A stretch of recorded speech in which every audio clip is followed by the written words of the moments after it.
Neptune Flux review for the PlayStation VR. Let's begin!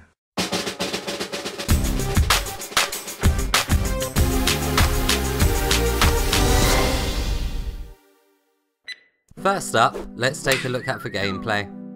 This is a deep sea exploration game. You play as Sarah, who is helping an organisation called Aqua, who specialises in underwater colonisation. You're in control of a sub and the main objective is to find artefacts. You can bring up your objectives at any time, but sometimes they can be a bit confusing considering there isn't any objective markers. The only markers you do get are when you have already found a key location. When you come across one of these key locations, the sense of discovery is very satisfying and it's the best part of the game. The area you can explore is quite big, and scattered around it is treasure that you can collect. Collecting treasure gives you money that you can spend on upgrading your sub. You must always go back to the main base to upgrade. This becomes quite tedious considering your sub moves quite slowly. You can buy boosts to make your sub go faster, but they don't last for very long at all, and you will likely run out of them very quickly.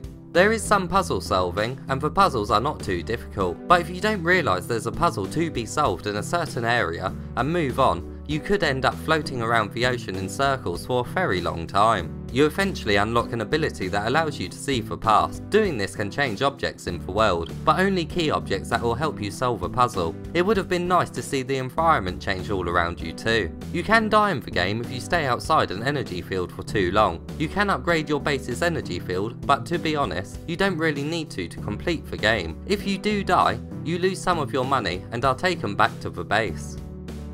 Now let's take a look at how immersive this game is.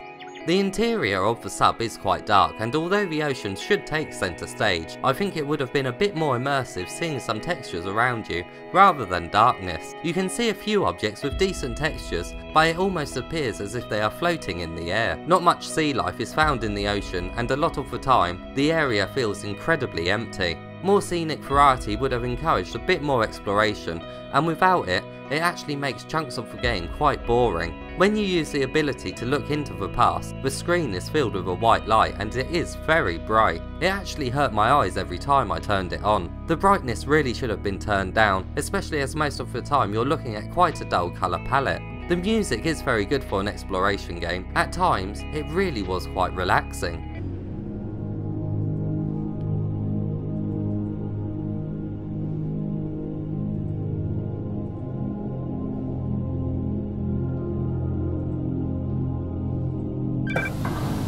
The voiceovers are not the best, but they are certainly not the worst either. I found them to be decent enough that they are not distracting for the wrong reasons, and they did keep me involved in the storyline. We'll repeat this message on 6210. What was that? Command, I'm picking up another channel. Command? Find anything interesting? You are on a roll. Actually, Command, I discovered an 18th century sailing ship. It looks like the Explorer, but I don't think that's possible. Now let's take a look at the setup and what controllers the game supports.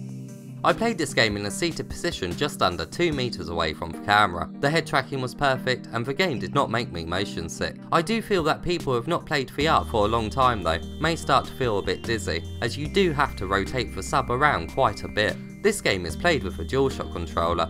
The other controllers are not supported. The game can also be played in a non-VR mode. Now let's take a look at the length of the game and what trophies come with it.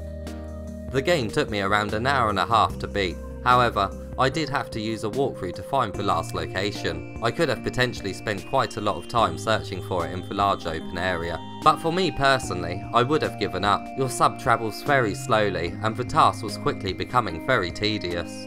The trophies are done quite badly for a game that is all about exploration. In total there are 10 trophies that can be achieved. There's 3 bronze, 6 silver, and 1 gold. You will receive 100% completion when you reach the end of the game. It would have been nice to have some additional trophies for finding stuff that wasn't related to the story. It would have added some replayability and would have fit this game perfectly. And now it's time for the verdict.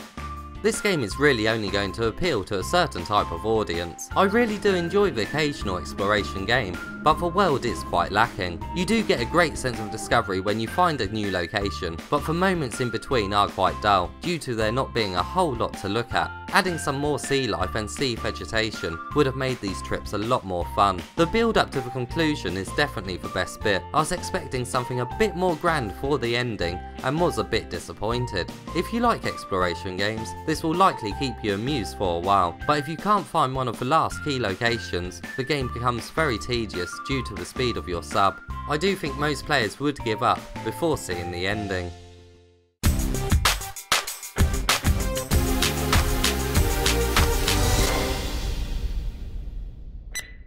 What do you guys think of this game? Do you like relaxing to exploration games? Let me know in the comments below. If you found this review useful, please give the video a thumbs up and also subscribe to the channel for more PlayStation VR content.